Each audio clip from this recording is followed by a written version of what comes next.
the most racist, Please share. homophobic, Get into it. Let's go. I need to hear this shit. Islamophobic, sexist, colorist. But did you not see this when you were interviewed? Why? Okay, so now let's look backwards. I went through like 4 interviews with them. No. Looking back on it, knowing what the end result was, what were the red flags that you missed that now you know to look for and teach folks to look for? Welcome to the podcast, where we introduce you to incredible humans who share their journeys with the mission to inspire you to harness your own inner tenacity to drive your life and career forward. And now, your host, Adam Posner.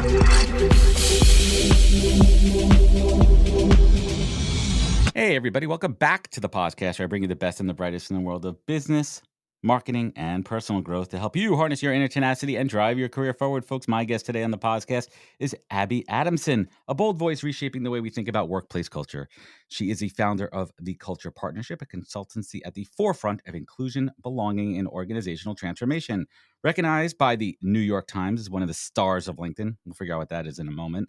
Abi has become a trusted advisor to global brands. You've heard of Spotify, Sony Music, and British Airways, to name a few, to help them build cultures where people don't just fit in, but truly belong. And with a sharp focus on psychological safety and inclusive leadership, Abi equips leaders with the tools to navigate the tough conversations that matter most. She regularly contributes to top publications like The Metro, People Management, and HR Zone, known for turning big ideas into actionable strategies. And whether she's building and guiding executives and sparking change through storytelling, Abi brings heart, honesty, and impact to every room that she enters. Abi Adamson, welcome to the podcast. Thank you. Welcome, Brooklyn in the house. Brooklyn in the house by Prospect Park, and we were just chatting. So before we even get into it, Yeah. How long? Because that's not a Brooklyn accent. That is not. I'm gonna call it. It is not a Brooklyn accent. How long you been in Brooklyn for? I'm not interested in having a Brooklyn accent. I really love my West London accent. Thank you. And I love my Brooklyn accent. That's what I do here. There you go. No, of course, my accent is from London. I'm a West London girl. I've been in New York for about just over 18 months now, and I've been in Brooklyn for 5 months now. There we go. What's your favorite part about living in Brooklyn? The people. Yeah. The people are pretty awesome. I was living in Manhattan for about 13 months, and my friends were just like, what are you doing? And, I wanted to have like my Sex and the City experience, like say taxi with wearing heels that I can't actually run in and trying not to, bust my face into the dirty subway. No. What do you call it? Subway grids. Gross. And then my friend was just like, what are you doing? You're pretty cool, Abs. You need to be in the coolest borough. Brooklyn. And honestly, I thought it was just hyperbole, and everyone was saying it. Right. I just thought you're all like, everyone's biased, Then I moved here, and I thought, what the hell? Come on, Brooklyn is 10-10. Brooklyn's where it's at, and so you haven't had a summer in Brooklyn yet. This is my first summer in Brooklyn. And you're right by Prospect Park. You are good to go, Abi. So let's get into it. And I loved our conversation beforehand, kind of bringing each other up to speed on what we're doing here. But I need to bring my audience up to speed here. And I think before we get into any conversation about workplace or any of that, I think it's critical to root the conversation in where my guest comes from and how they got into this world of people business. So I'm going to throw a crazy first question at you to kind of tee it up here. Abi, what did your parents do for a living, if you don't mind me asking? I don't mind you asking. My mum, I come from a very humble working class background. My mum was a cleaner for many, many years. And my dad was a taxi driver, or is a taxi driver. And when I mean taxi driver, like the black cabs that you have in London, like the yellow taxis in New York. It's interesting too. We were in London a couple of years ago, and that was my first time. And I was like, "Oh, cool! I'm going to go into the London taxi." And it was huge. Why was it so big? The black top, they call them black tops or something. They're huge. Yeah, they've changed over the years. They're definitely every year turns into a bigger space cruiser. And it's a little bit like the taxis in New York. Yeah, they've also changed. They've gone from baby's day out type of thing to these big yellow space cruisers. Anyway, I don't know why. We digress here. So how does Abi get into the people business? The business of people. It was born out of frustration and yeah, let me start there. My first degree was actually in film. I went to film school, Hmm. and I worked for some well-known entertainment film houses. I really very quickly saw. I mean, there is nepotism in every field, Hmm. but nothing like entertainment. Oh, Nothing like it really horror is who stories. you know. Oh, I could tell you some horror stories. And honestly, every day I went home crying and complaining that I was being overlooked and I was going to die on the lower levels of where I was. And what really got me is I remember one day I overheard the HR team in this film company I was working for say that they weren't going to hire someone just because they ticked all the boxes, but they just didn't look like they could work in the company. That was it. They were basing it on looks. Did it on looks? And when you say looks, let's peel that back a little further. What look? Well, the person was black like me, a woman like me, and working class like me. And you're like, F that shit. Yeah. And when I started seeing the people that they were hiring, they were all very well educated or privately educated. They were all white. And if they weren't white, they were hired because they had connections within the business. And so it was kind of like, we have to hire them. Otherwise, And yeah. this isn't specific to the UK. I mean, this is happening everywhere in civilized industrial countries. Yeah. Yeah. I think, of course, there are now a lot of safeguarding policies and frameworks that are put in place. But, what we're talking, I don't want to show my age, but 18 years Yeah, ago, no, it's important.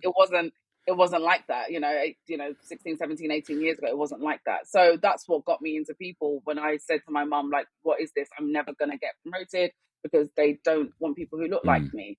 And, my mum was like, figure it out, like change it. And long story short, I went and I joined the business. I started from an admin level, and I again saw very, very biased hiring processes. And I'm very honest that I went to a very good university, a Russell Group university, very posh.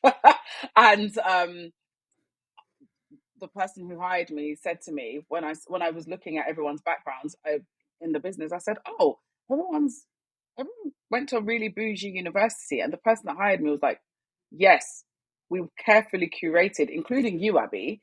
Everyone's very carefully curated." And I was the only black person in the business. Interesting. The only black person. Now, yeah, like eyebrows raising. Now, there's it's a delicate way to say it. There's certain roles. Don't need to be delicate. Right. No. I think there's a balance. I think certain roles, certain companies, right? There's a difference between defining pedigree from a skills, background, education standpoint, and then excluding somebody who has that pedigree based on the color of their skin, right? There's certain roles, there's certain jobs, there's certain industries where you need to have certain experience and background, but that's not what we're talking about here. Exactly. Not for an admin role. No, not for an admin role. And, it got me thinking. And of course, whilst I was incredibly grateful to be there, I was just like, goodness, how many candidates have you passed up because they weren't sexy enough on paper for you?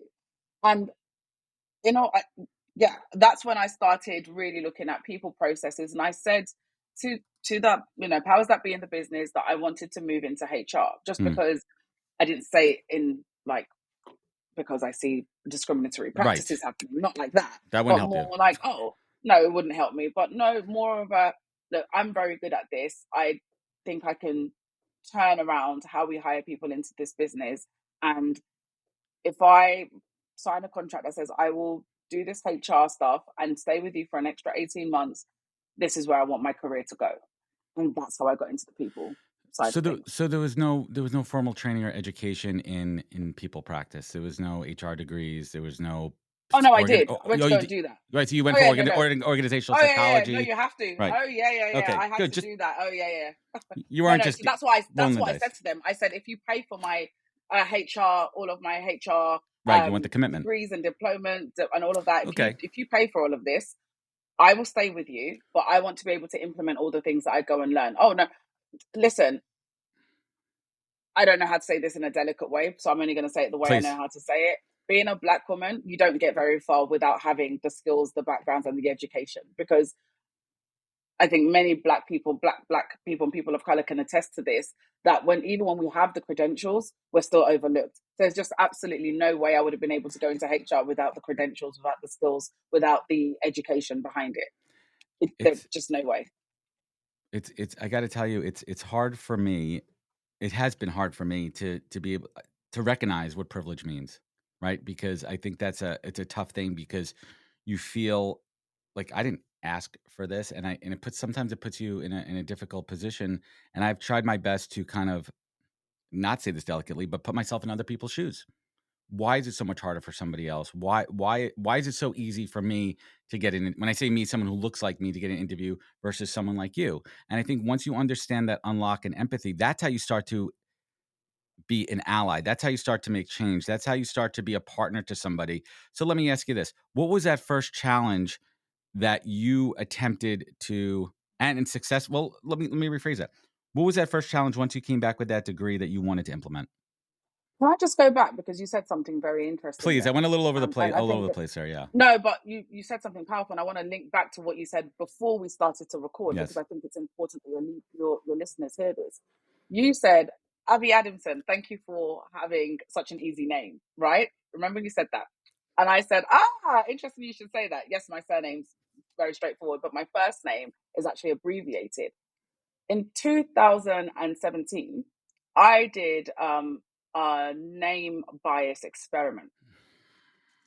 And the reason why I'm linking this is because you Please. said, why is it easy for people like me to be able to get into a room, right, versus other people?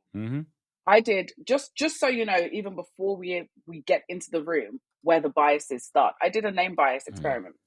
I sent my CV, so my resume for the non-Europeans, my resume to 10 potential employers, very big employers, very big brands, very well known. Right. The only thing I changed was my name. So for context, my first name is Abidemi, and my middle name is what I use as my last name, or my surname, which is 14 letters long. What is it? Right? It's Oluwafumilayo. That's a mouthful for any language. Yes. It is, but also people can say Tchaikovsky and never say it's a mouthful, right? Very fair point. Thank you. I've been doing this a long time, Adam. But so anyway, I sent off my CV. I put my first name in its entirety and my middle name as my last name. Sent it to 10 companies. I didn't hear back from anyone for 4 weeks, 5 weeks, 6 weeks. Around the 6 week mark, I sent my CV again to the same 10 potential employers, right? This time, I put Abi Adamson. So my skills, my background, my education, everything remained the same. Just and I the sent name. Abi Adamson. Adam, how many do you think got back to me within 10 days? 8. I've got so much love for you. 7. I was close. I threw a good number out there. Yes, you did. 7 got back to me with an immediate interview. Wow. 7. Wow.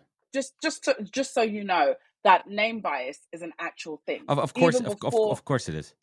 Yeah, even before you get into the room. People of color have to send, on average, 60% more resumes to get a call for an interview. That's crazy. Now, the reason why I know this is because I'm ex-talent acquisition. So I used to do a lot of hiring myself. Well, let me tell you something, and I've shared this before on the show too. When I started out as a recruiter 10 years ago at a search firm, I volunteered to do a blind kind of study on name bias, and they found through looking at my data that I had a slight bias towards certain ethnic names, where I would pass them over, and that what did was cued my self-awareness, because it's not unconscious bias. You have to think about the word unconscious too, right? It doesn't mean that you're outwardly racist. It's just something, how you grew up, how you did. Now there's extremes to that. I don't think there's we extremes should even to that. use the word racist. Not racist, it doesn't mean but you're outwardly discriminatory. Discriminatory, sorry.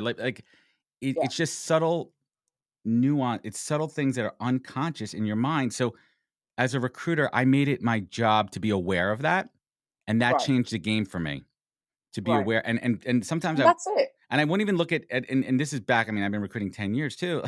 I retrained my eyes to not look at the name.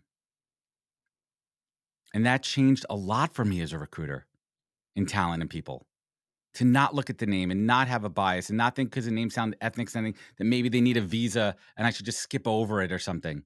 And we're having real conversations here, people, right? Like we're Right, Abby and I is that's sharing it. because I want you to hear this. This is my truth. This is Abby's truth. But Adam, that's really powerful. That testimonial is powerful because we all have biases. Unfortunately, Of course, we all do. We're human. Unfortunately, when we're born with empathy. Unfortunately, as we grow, we lose the empathy and we start growing bias. And bias is because of the media we consume, the politics we follow, the families we're born into. It's about training your biases so that you're aware of them. Making them conscious.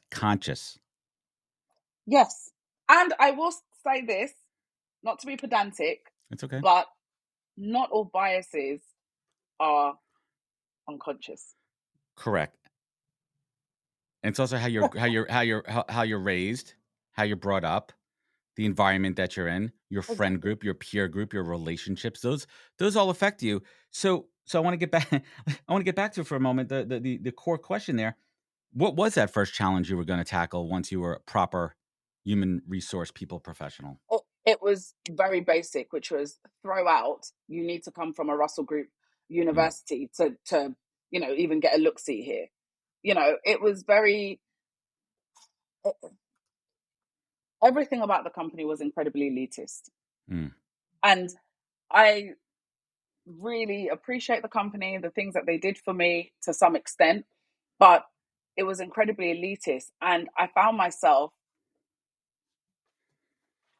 there within this elitist bubble. And I just thought, this isn't the right way to do things. And when I say elitist, even, I kid you not, every intern, because we had unpaid internships. Now, the only students that can afford to do unpaid internships are normally ones with money or who come from money. Yeah, when mommy and daddy are paying for their loft, right? They're good.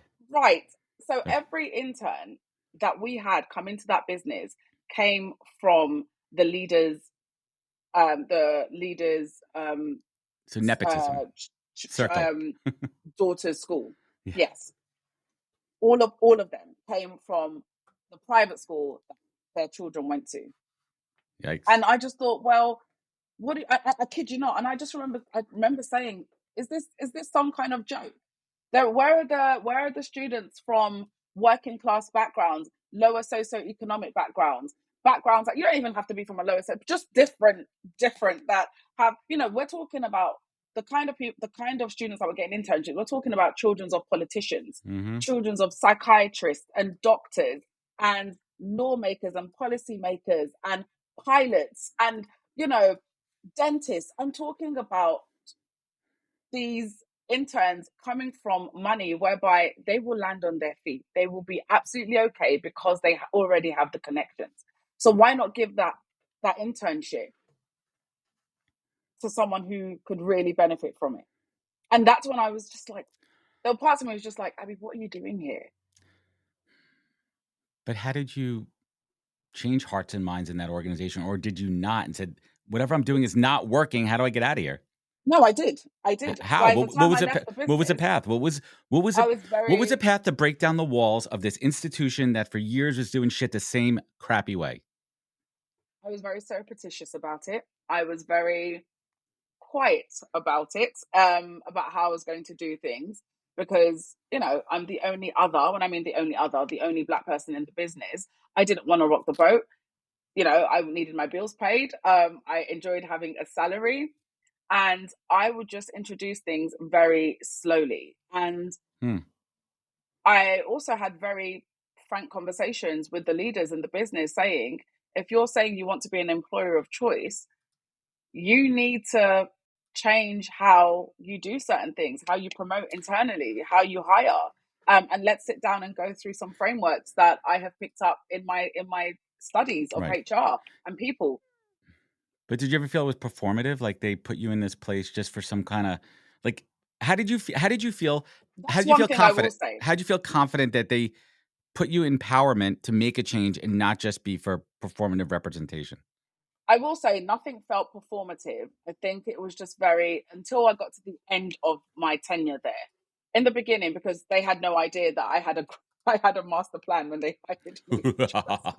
Basically, yeah, exactly. So I do think Everyone listening everything along, I'm that twiddling my fingers in an evil kind of way. I do think they were like, oh, okay, so she doesn't want to be just in lowly admin roles. No, Nope. I'm way too smart for that. Way too smart. I've got too many ideas for Nope. that. So, you know, everything that was given to me, I do think that, well, no, it wasn't given to me. Everything I earned was definitely done from a place of them believing in me. Where it started to go tits up was when, can I say tits up? Sorry. See, whatever the fuck you want on my show. Oh. This is a blank canvas, Abby. Where it started to go tits up is where Only I my mom think is they were listening. like, Don't worry. It's only my mom and dad. no. That's it. Hi, Hi, mom mom. and dad. More Hi, my mom dad. I and don't think dad. my mom listens. Hi, Yeah. the Posners. Yeah, no, I think where it started to really go tits up was when they were just like, oh no, she's still, here is a glass ceiling, Abby. Oh, shit, she's still here. You can't, yeah, basically. And that's where I think it started to go like, oh, yeah. When I realized that no matter how hard I worked, I was never going to break that ceiling within that organization. That's when I left. And then where'd you go to after that? Then I went to go and work for an organization where I lasted 9 weeks. What happened there? The most racist, Please homophobic. share. Get into it. Let's go. I need to hear this shit. Islamophobic, sexist, colorist. But did you not see this when you were interviewed? Why? Okay, so now let's look backwards. I went through like 4 interviews with them. No. Okay, so what did, looking back on it, let's break this down for everybody there. Knowing what the end result was, what were the red flags that you missed that now you know to look for and teach folks to look for? Let's play that game. Or did they just do a great job of hiding it? I want to be fair. I want to be, I think I'm incredibly emotionally intelligent and quite hyper vigilant, especially whenever I walk as the only other in the room. Whenever I walk into a room where I'm the only one that looks like me, I'm always very aware. And I think I just realized I've spent all this time staring at me and not at you. I find myself doing that on the screen too, but what I do is my camera is right on the screen, so I could look at you right now. But if I turn my head this way, I'm looking at me. Yeah, because if I do that, I'm looking at you. But I've been just staring at me matter. and James Baldwin up there. Back at the story. But yes, no, I don't think there were any flags. I think in 2020, I mean, fair enough, that was 2018. And of course, in 2018, walking into an organization, they were a startup. So I wasn't judging them by how many black or brown people or Muslim people or Jewish people or whatever they had in the room. I just wasn't judging them like that because they were a startup. Now, if they were an organization of 100 people and everyone was more critical mass, straight, and that exactly. So I wasn't judging them like that. And but my goodness, Adam,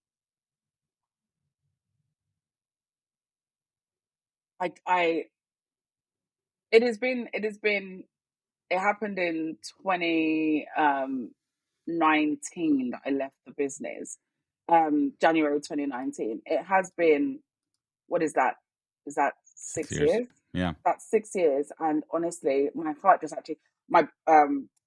rate just went a bit faster thinking about them. So what was it? What like the first, was it like a first day? Was it like the first minute, first day? You're like, what the hell is this shit? Within the first 5 days. Wow. I have never been shouted. I mean, I've been very annoying in workplace. I've played music. I've done moonwalks. I've done, You've microwaved fish. I've quite done that. But, I've been in places where I'm just like, okay, Abs, come on. But I've only been shouted at once in my whole life by a CEO in front of everyone. Oof. And that was in that business once. Let me tell you the kind of jokes that they would make, where I'd be eating sushi. And one of them actually said to me, "Oh, I'm surprised you're eating sushi. I'm surprised your palate went beyond fried chicken." Wow. I would have walked right out. Wow. I mean, what does that feel like? I've never experienced that. I mean, listen, I shouldn't say that. I mean, I've experienced anti-Semitism, but not in the workplace. What did that feel like? Like shock, awe, disgust, like all those feelings at once. let me Scared. let me let me Please. tell you another one that they said. Some of them were talking about. Some of them were talking about. So I'm pacing myself so that my blood pressure doesn't rise. Your Apple Watch is Some of going to them fly were. off your hand. Yeah. It really is. Some of them were talking. I don't even know because I had my headphones on, so I don't know how the conversation started. I just know that they were. It was about, well, when someone tapped my shoulder, I took off my headphones. They were talking about legalizing weed. And then they were like, well, what do you think about this, Abby? And I was like, I don't know. I just want to get back to my work. I don't know. They Right. were like, but surely you people should know. I was like, us people. Hold on. It gets worse. I said, us people. It's like, yeah, but like, isn't come back on screen? I'm hiding. I'm hiding. It was just like, I was like, us people. They're like, yeah, isn't it a rite of passage for you people being Jamaican? I'm laughing I because was it's so like, bad. It's so bad. I was like, I'm laughing because it's terrible. first of all, I'm not even Jamaican. You know, What I the was just like, fuck does what are that you? come from? Second of all, what are you even talking about? What is it with you? Like, and then that was two. And then there was another conversation where they were openly, every single one in that room, maybe by myself and one other person, were coming from a working class background. The founder, the CFO, CMO, all these silly titles that they gave themselves. By the way, they were like 27, 28-year Yeah, old. self-imposed bullshit. They, I remember they were mocking working class people. Like they were mocking people that didn't come from money. And that was a time that it's funny because I don't know, I'm not saying I have thick skin with racism, but classism drives me crazy in a way that's very different. Interesting. That really makes me go crazy. And yeah, it was. I mean, there are some other, but to be honest, I don't even want to And share them with your viewers because I don't want them to be like, poor Abby. hey everybody, Adam here from the Podcast. Today's podcast is brought to you by the team at Fountain. Fountain is your full-service frontline workforce management platform. I have to tell you, Fountain's offerings are some of the most robust I've seen for any product in the space. They offer full solutions for hiring, managing, and retention. They are truly a one-stop shop focused on the frontline workforce. They also create informative content using their data. For example, they analyze a bunch of data from their fast food chains and created a trend report you could download now on their website. They also have a new ebook out called Frontline Voices. There's a lot to dive into. Certainly check it out. And you could learn more at fountain.com, linked in the show notes. Thank you. I want to push this conversation forward, but I think what you're sharing is important because it's laying the foundation of who you are and what your mission is, and why it's so critically important, and why you forced to make changes. So I want to make it a little bit of a turn Why I here, set up my own business. It's and why I why set you up started. my own business. Yeah. So that was the impetus to go out on your own. Was it scary for you, Abby, to say, yes, I'm ready to do this? There was one more. I worked for, Please. so I lasted nine weeks and then I joined another company that lasted a year in. However, but this company I actually really enjoyed. I liked the people, everything was fine. And I don't know any sexy way to say this, Adam. And I just want to, Don't sugarcoat it. I'm not going to apologize in advance because this is the experience of a lot of Black women in particular. I joined a business whereby I was shit. I'm always shit hot at what I do. My mum always told me, even if people don't like you, that's fine. You can't change that. But what they never make sure that they never turn around and say Abby can't do her job, right? And so I always made sure that I was almost indispensable in an organization. And I joined this business that I really liked. The CEO or the MD, we got on like a house on fire. Then the HR person, head of people joined. And I went in for talent acquisition. I hired a hell of a lot of cool people, great people that were good at their job, people that they still have in the business today. And the reason why I'm in an R-ing is because I don't want to sound like a terrible person when I say this, but working alongside or under a white HR woman, that was it. That was the straw that broke the camel's back. I've had three absolutely atrocious white women. And the reason why I'm saying atrocious white women, as in this context, and obviously not all white women, Yes, let's I'm be saying very atrocious atrocious HR white women, is because of how you go from office pet to office threat immediately when they know you're good at your job. was something that was just disgusting. It went from Abby's amazing, everyone really likes Abby, to wait, Abby's amazing, everyone really likes Abby. Ooh, How am I going to settle start tone. poisoning? Right. How? Oh, it went to if I'd say, oh God, goodness me, that candidate didn't get back to me. I must chase up. Oh, it was really angry this morning. I was in a very great mood. I'm off on a holiday and it's almost my birthday. I'm like, oh yeah, but your tone. Whereas that person could come in, slam her phone down, slam the toaster, throw cutlery across the good throw. room. And yeah, it's a very good throw across the room. And it's just, oh, they're having a bad day. But heaven forbid that I say something like, oh, you know what, I need to call that candidate back. I haven't heard from them. All of a sudden it was, oh, Abby's this. I remember once that someone came into my room. I was into my office. I was sitting down. They were standing over me. And they said, I don't like your tone, Abby. Standing over me. Over you. I think you're standing over me. I think you're very aggressive. And I had a witness in the room. And I was like, sorry, you've just come into my office. You're standing over me. I'm looking up at you. But yeah, I'm the aggressive person. Yeah, it was just very aggressive. I was like, what? What world am I living in? And that wasn't. I mean, I'm telling you that I have done so many what do you call them? Focus groups and all of that stuff, where I've sat with women of color, and almost, I would say, a good 7.5 times out of 10, what broke them was a white woman in HR. A white woman in.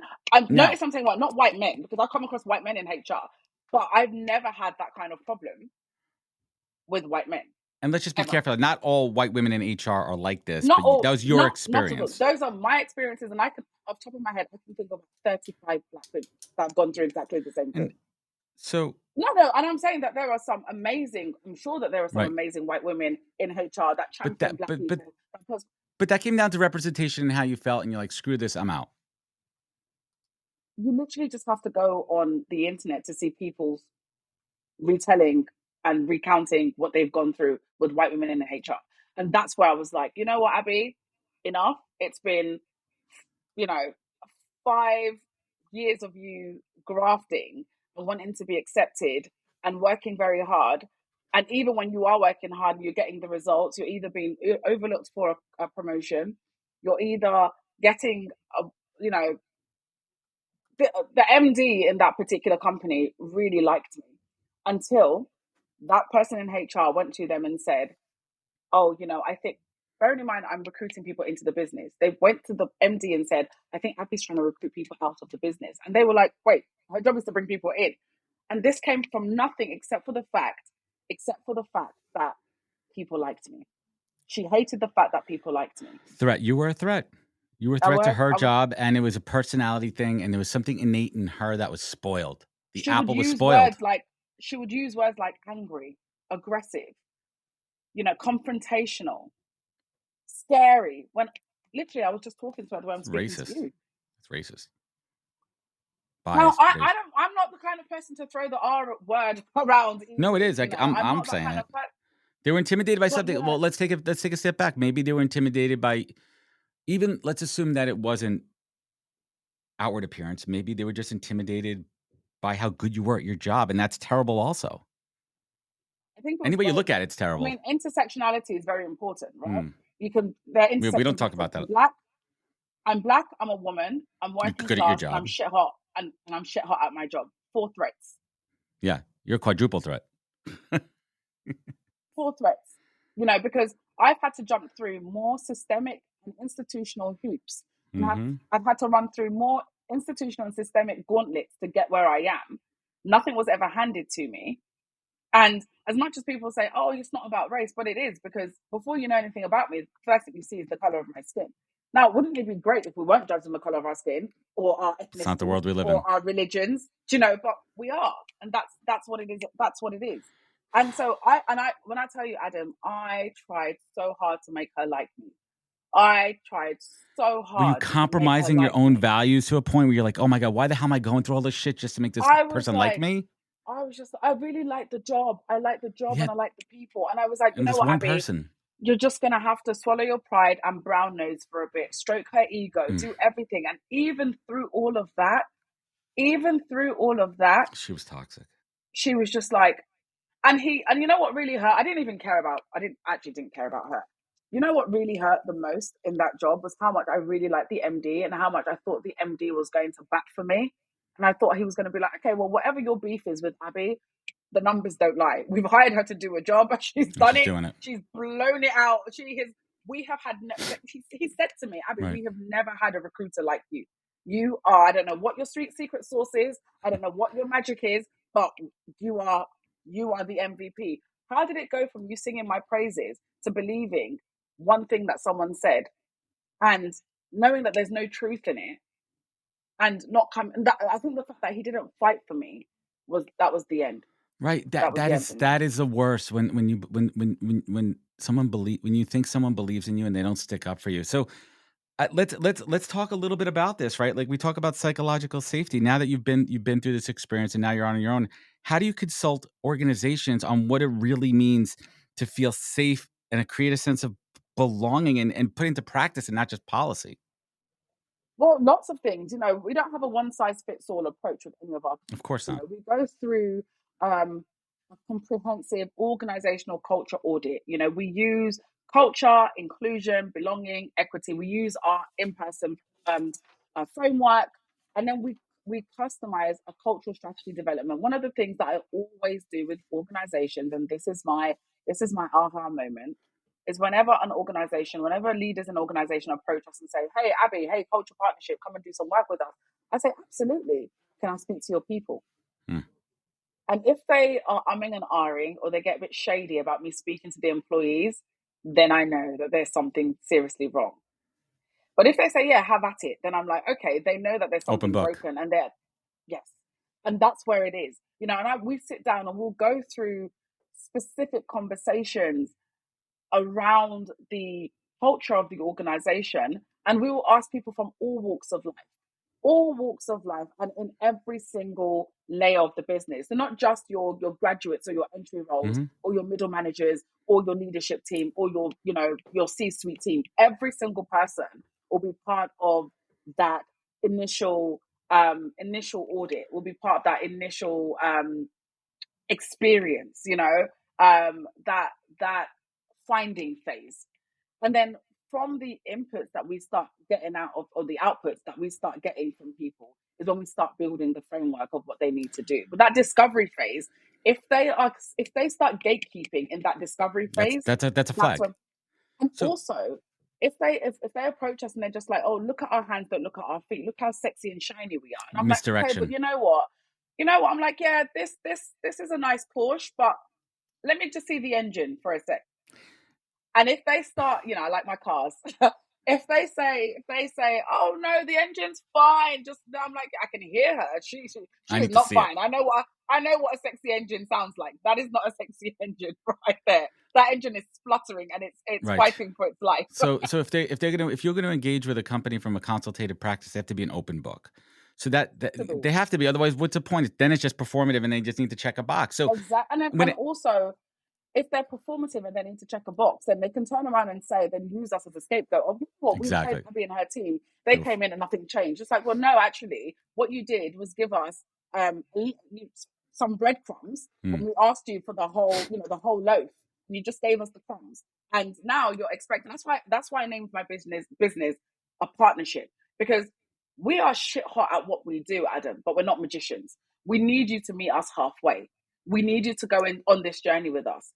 Don't just tell us that, oh yeah, this and this, and then I'm asking you difficult conversations, or I'm asking difficult questions, and we're going into difficult conversations, and then you start backing up, or the story starts to change because you don't like what we are pulling out. We'll pull out the qualitative and the quantitative data, but you need to be ready. I'm not saying it's all doom and gloom. Sometimes it's not all doom and gloom, but you need to be able to have honest conversations, if not with us, at least with yourselves. Absolutely. So could a company claim to have a great culture if not every single person feels like they belong there? Listen, or critical mass? No, I think that's unfair, because there are 8 billion people in the world. Everything with 8 billion people, we all identify very differently. And what you may need, Adam, in a workplace to feel like you belong, and what equitable practices and frameworks you might need might be very different to me. Right. Now, So I'd say, like, what's the tipping point? Like, what is that? I think there needs to be uh, an understanding of, as an organization, we are trying to find our North Star. Now, of course, goals always change and people change within a business, but the fundamentals should always be the same. Culture, equity, psychological safety, belonging should always be woven into the fabrics of your DNA.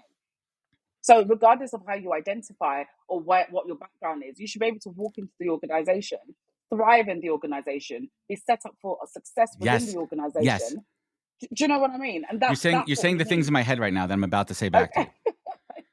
you. And for me, because I talk about culture a lot, because I hate I hate the F word, and I've gone on stage and I said I hate culture fit. I despise it. It makes me cringe. I hate it. It's That means everyone terrible looks, because sounds the same. it's also very exclusionary. Exactly. When you It's the talk worst thing about I've ever culture heard. fit, why should I fit myself? I'm not a drinker. So Right. because I don't drink and I I have to don't go go to to happy happy hour. hours on Friday, exactly. Going to happy hour on Friday, does that now not mean that You're I not don't chummy with deserve the a MD role because you're in not the at the pub. Exactly. Now, it's like the flip side of that, right? Now, now a company brings you on board. They're consulting with them, and like, how do you? Let's just say, like, it's a mock. Like, I'm the managing director. I'm a white male here, and I'm like, Abby, I'm having a hard time trying not to say the wrong thing. How do we coach through that? Like, when the intention's Well, I there, when mean, it's we break it down. There are so many reasons as to why they may be feeling anxious about saying the wrong thing, and we will go through that. We will Mhm. say, well, what? Give us some examples of what's happened in the past whereby you've been burned. Give us some examples whereby you feel like you have to walk on eggshells, and then that's where we go into our coaching practices of saying, okay, well, let's give you some scenarios. I'm X, Y, Z person. I want to have this conversation with you. One of the ones that we do get a lot is, how do I I'm really scared to we're going to be doing some promotions. A few people of color have gone for this role. However, the person that is best for this role happens to be white. Hmm. How do we deal with that without, and then we'll go through it because I want to see the criteria. Is the criteria transparent? I want to see why, when we're talking about positive action versus, or what do you call them here? Affirmative action. Affirmative action, right? Affirmative action, affirmative discrimination. I don't think you say affirmative discrimination, but you know what I mean. Because we say positive action versus positive discrimination in the UK. Then we'll go through that. Let's have a look at your transparent criteria. Let's have a look at why, you're feeling that you may get a pushback. Because if you're already flagging the fact that this may be problematic, there is something rooted in it. So let's have a Hmm. look at. So we'll have we have certain frameworks depending on what the challenge is for that leader, and then we'll guide them through it. And I have had full on, like, Can't even imagine. meltdowns. Yeah, some of the things, some MDs have, they've been like, you've just come to embarrass us. Like, no, You hired babes, me. you're embarrassing yourself. Yeah, you just hired me. I'm just Yeah, putting a mirror. I'm just putting a mirror in front of you. oh, it's the mirror. They don't like the mirror. They don't like the mirror. They do not like the mirror. So what is that? What are those subtle changes that you could affect through these conversations to improve them as awareness and leadership and understanding? Like how do you break Yeah. through? We do targeted workshops. We address things like allyship, unconscious bias, psychological safety, power and privilege, mitigating biases. Um, how do we promote equitably? We put all of those kind of action plans into place. We also do quarterly check-ins. We do progress assessments. We do temperature checks. We will have a look at even things like, and I kid you not, we will get business leaders that will say, "Oh, everyone's fine. Look at our employee engagement survey. Look, we're fantastic." I'm like, Hmm, that's you bullshit. you've got to be crazy if you think 1,000 people are absolutely happy with your internal employment engagement survey that you say is anonymous. Yeah, But they you know they don't exactly where that IP address is coming from. They know those make things it are the make it worst. I hate exactly. those. So, again, we'll say, let us do your employee engagement. Let Right. us do the thing. Let us ask the A questions. neutral We party. will take it neutral party. We will take it all offline. You're not going to know who said what, and then we're gonna feed this back to you. So once we start looking at that, we start to be able to pull out that data. We start to be able to equip leadership and the wider organization with tools to navigate the cultural complexities within their organization. We establish sustainable systems, things that can outlast any type of leader. If a leader moves on, does that mean that all the initiatives go? No. We start building those kind of, systems. We start measuring improvements, start thinking about innovative uh, things that people can put in. We check in with people as well. We do. There's quite a lot of so many implementation guides that we do. Honestly, it So really. That's why I always say we don't have a one size fits all, because an right. organization like Spotify, for example, is going to have different good things happening, different Every challenges organization is happening. different. The Yeah, culture, the it's values, very different to yeah, and the it's going to be vibe. very different to And KFC. right, and we're not even getting into the fact of companies that are on-site, hybrid, remote. We're not even getting into that, and we won't. So you and I could talk for hours. I mean, I feel it. You and I could even have our own show. I think it's a great thing. We could put that into the universe here. But I want to kind of bring this home here, and I want to stay positive. I want to talk about positivity. Yes, What yes. what what generally speaking, are you seeing good change in the workplace in a general way? Are you seeing positive things going in the right Oh, direction? What are you feeling? Let's do a little temperature check right now. In this before current we world, go there's a into lot the of shit going on in positive, the world, right? There's a yes, lot of let's shit talk. going on in the world. There's always shit going on in the world, but like let's bring some light here and some positivity. What good things are you seeing in workplaces? What good initiatives? What changes? What's going in the right direction? Well, let's before we go into the positives, we do have to, mention the elephant in the room, Sure. which is with the political changes, with the executive orders, Especially in the a States. lot of, especially in the States, and as much as a lot of No, a it's lot of global. It's global.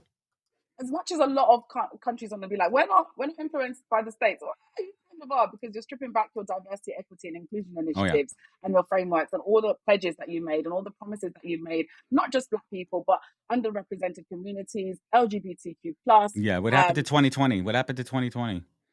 all those performative Black squares. Do you remember that, Adam? All the Black squares on Instagram.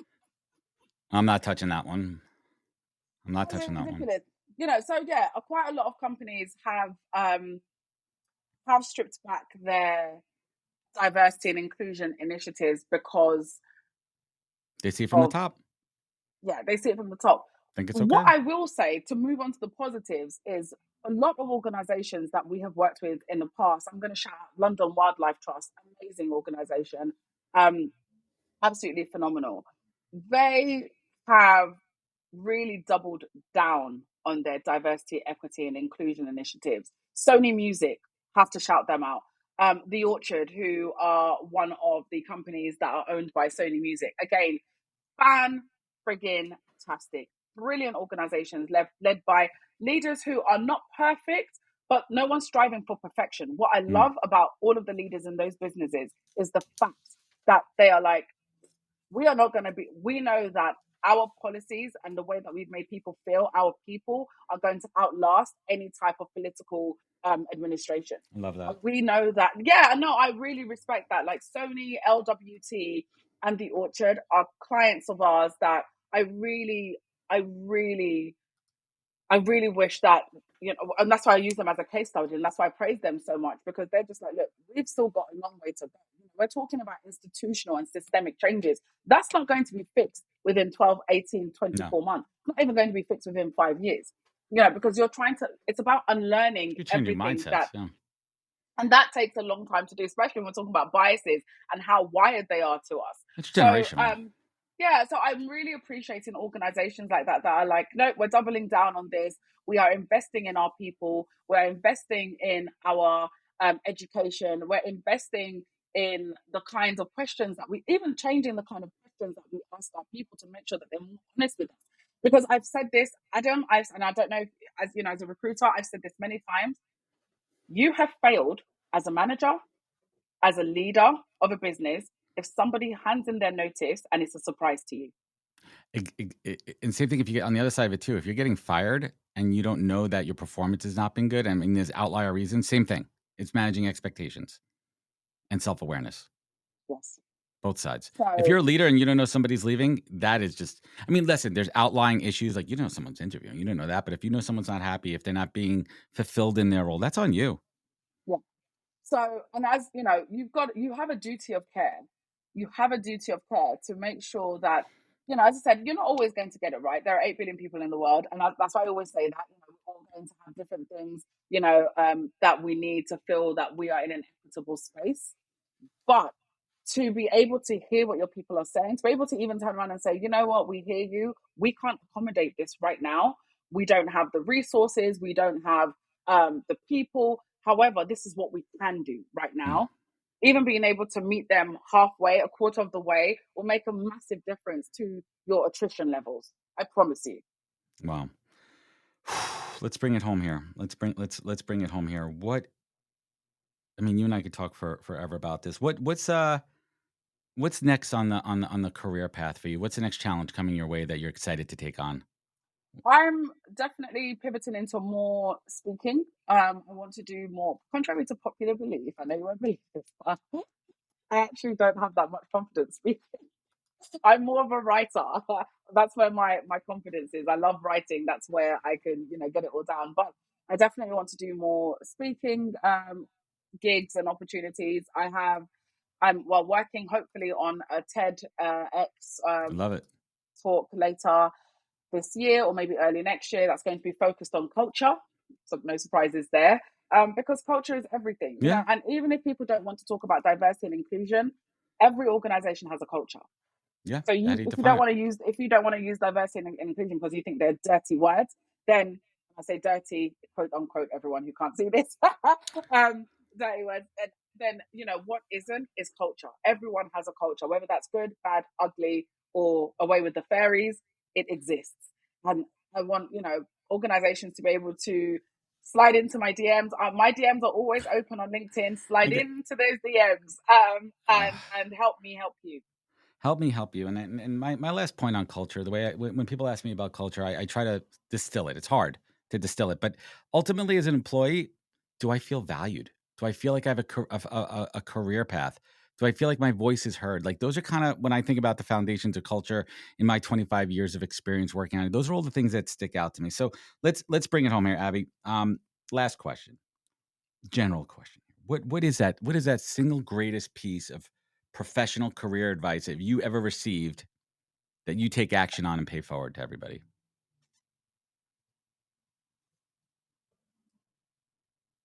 The magic is within you. The magic is within you. You are the MVP here. Don't let anyone erase or scrub out or make you feel invisible for what you know you bring. And if there's not a seat for you at the table, build your own motherfucking table. Hell yeah. Abi Adamson on the podcast. That's how we do it, folks. If you're looking for a keynote speaker, facilitator, cultural inclusion consultant, they should connect with you on LinkedIn. Check out. Oh, where's my music? There we go. Jeez, I forgot about the music. You can connect with her on LinkedIn, and please check out theculturepartnership.com. What am I missing here? That was a great chat. We can keep this going. I love it. Thank you so much. Thank you. And our paths will cross in this upcoming year. We'll talk about that in a moment. I'd love to moderate some panels with you. I think we could have some fun here. Abi Adamson, everybody, and everyone listening at home. Listen, if this show rents something to you, leave a review rating. It goes a long way. Sharing means caring. Remember, check out more at thepodcast.com. Be good to yourself. Be better to others. And catch us next week for another great episode of the podcast. Take care, everybody. Wisdom is forever, but for us, it's time to go. Thank you for joining us. Luckily, we'll be back with our next episode soon, jam-packed with more incredible humans. Thank you for listening, subscribing, and sharing. To join the conversation, search the podcast on LinkedIn. And to catch up on past episodes and more info, please visit www.thepodcast.com.